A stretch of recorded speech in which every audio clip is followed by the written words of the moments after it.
We've got to think of novel ways of delivering R&D results as well. But certainly we've got to think of novel ways of delivering our marketing strategies. And you will see there will be some major media in the next 30 days around this program and the launch of it in Australia, which I won't talk about right now, but is quite significant, and the imagery will be amazing. This is a YouTube video. I'm not going to show you that. It was the Prince of Wales complaining about wool prices.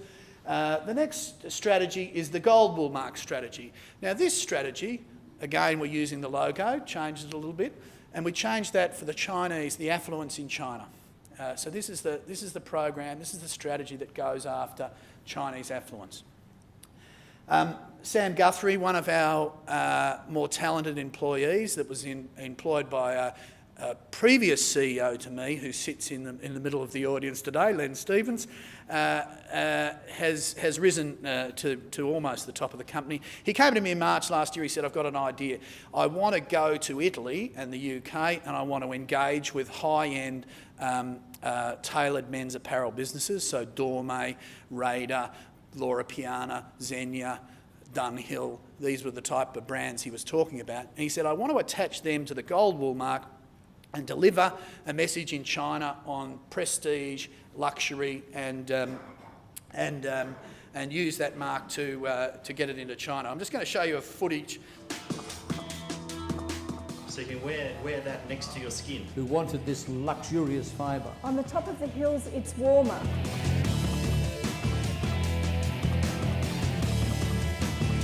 There are some training schools. Oh, okay. That's okay. Oh, no, not very good.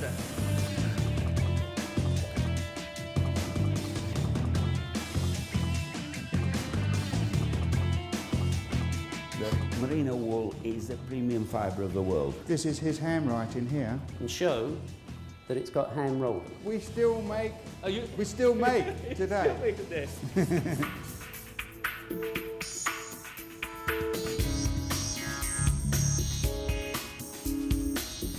These are for the big boys. Big boy. Yeah. 他做学徒的时候开始就拿这把最大的要来练习。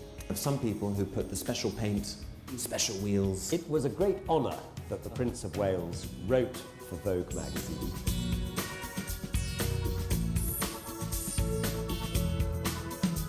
Norton & Sons was established in London in 1821. We have a collection of some of our more famous customers. They all match entirely. Classical? Yes, very classical. On the arm and on the head. That's it.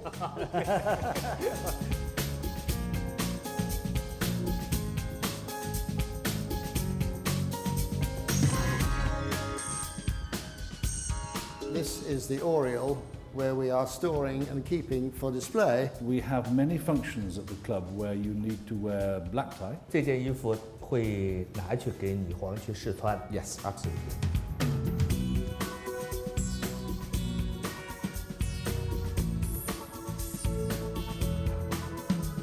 Hi. Hi. Nice to meet you. Good afternoon. We like to keep it this way because it reminds us of our heritage, and our history is very, very important to us. Scabal bought the factory in 1971. Wool. Oh. Merino wool. For lady. For lady. For lady? Yeah, not for man.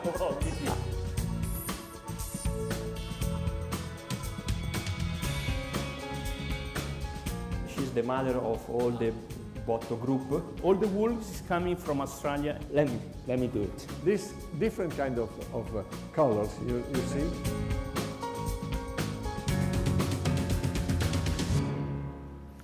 Okay, I better hot-foot it. On all our marketing strategies, we of course, like our research portfolio, we've got to measure the results. We've got to measure media reach and media value.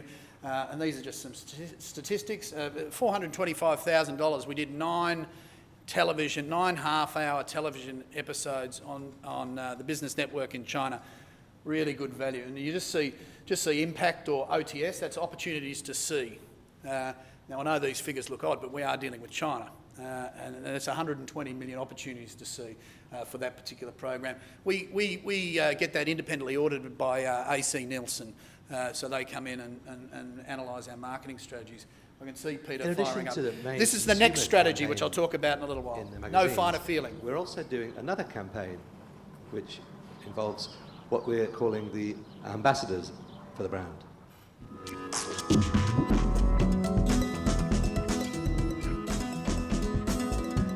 So the photographer Sean and I went to Italy, to Venice, to work with Alessandro Benetton, and then on to Milan, Italy's fashion capital, to meet Margherita Missoni. Alessandro and Margherita were both more than happy to take part in the project. Both have a very genuine appreciation of merino. Wool, merino wool, it's very important for us as a brand. Even from a technical point of view, I think is the finest thread. And also, having both grown up in great fashion dynasties, they both have a truly personal relationship with it. One of the first thread my grandparents started using. It's the only wool that doesn't tickle. And we wanted to capture that in the ads that came out of it, to show why these hugely respected and influential people really believe that there is really no finer feeling than merino.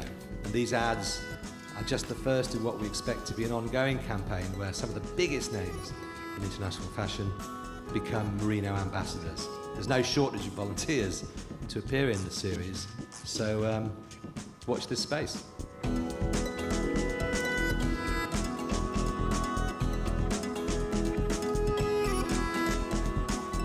That was doing the voiceover there, and the first guy with the I don't think it was a wool hoodie in the first scene. The issue we had is when you appoint an advertising agency, you actually don't know. Well, you do all the due diligence, but you don't know whether they've got the right idea, whether they've got what you want. And within a month, they came back to us and said, "What about this? What about your catch cry be no finer feeling?" And they explained it, and they said, well, it works for wool growers, it works for spinners, it works for weavers, it works for the consumer as well. No finer feeling. And so that's the campaign strategy for no finer feeling. And this is to go after that first driver, which I talked about, which is fashion, to go after the fashion sector. And of course, every piece of advertising now, so it's not considered generic, has to have a call to action. The call to action is merino.com. We were always told that was going to cost us millions of dollars to get that website, to secure that website. In actual fact, it was owned by a little old lady in Canada whose surname was Merino, and she owned that domain name. We got it for a rather modest price. So that is the call to action. These were the original shots that we chose. I'll just flick through them just quickly. Again, what we wanted to do here is we wanted to incorporate, in fact, all of them have got sheep in the merino sheep in the shop. We wanted to put it into an urban environment, but we wanted to shock the consumer. We wanted to shock the consumer into saying, what's that doing there? You know, what's that animal doing there? And of course, these were all superimposed, Melina. We didn't wheel any sheep off to the UK. So that was the first campaign. The Missoni, Margherita Missoni, I mean, probably not many men know, but Missoni, but there's certainly most of the women in the audience will know that Missoni is one of the, is a wonderful fashion brand, a very old fashion brand, and the heritage of Missoni is in wool with her grandfather.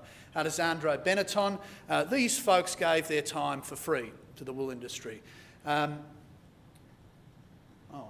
The next thing I wanted to show you, and this is the last thing, I'll finish off with this because I know we're running out of time and Peter's glaring at me, is retailers and brands don't like attaching someone else's brand to their brand anymore. They like to spend their money on building brand equity in their brand. So a company like Ralph Lauren, for example, will do a magazine article, but they will shy away from putting the Woolmark logo in there, and that's what we wanted them to do. So we had to come up with a mechanism under the No Finer Feeling campaign where we could attach our brand to their brand without interrupting their brand or diminishing the brand equity in their brand. And this is a very clever solution that the advertising agency came up with. In a magazine, you will see these, and this is Max Mara, right? So imagine the Max Mara ad is the third page. The page prior has a cutout in it of a merino sheep. And when you look through that cutout, it's sitting about there. The sheep, you're actually seeing the garment of the Max Mara dress through that cutout. And then, of course, you turn that page and you will see the fibre story, the marketing story for us.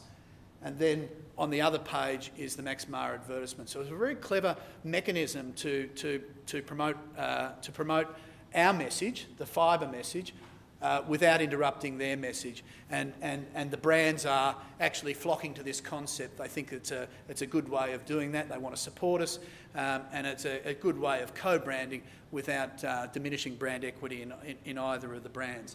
Max Mara, so that's how a brochure, just a standard brochure might appear with the cutout there. What have we got here? This is how it might work for an infant's magazine, promoting, wrapping your baby in wool. The cutout again, and just sitting over the baby's shoulder there. A fibre message about why wool is good to wrap your baby in. This is an odd one with Patagonia, where it's a wool-lined wetsuit, and we're actually, laying that sheep over the wetsuit there. So I think I'm going to finish there. I'll just let you know the No Finer Feeling campaign in 10-11 will cost us 1.1 million. Again, we're getting these figures audited, but the opportunities to reach are about 28 million at the moment. And we haven't released Margarita Missoni and Alessandra Benetton yet, so that will go into next season. The other one that we think we will get, we're very confident of getting, is Amani as well to do that. So I might finish off there, Peter, and take some questions. I know it was a little bit longer than anticipated.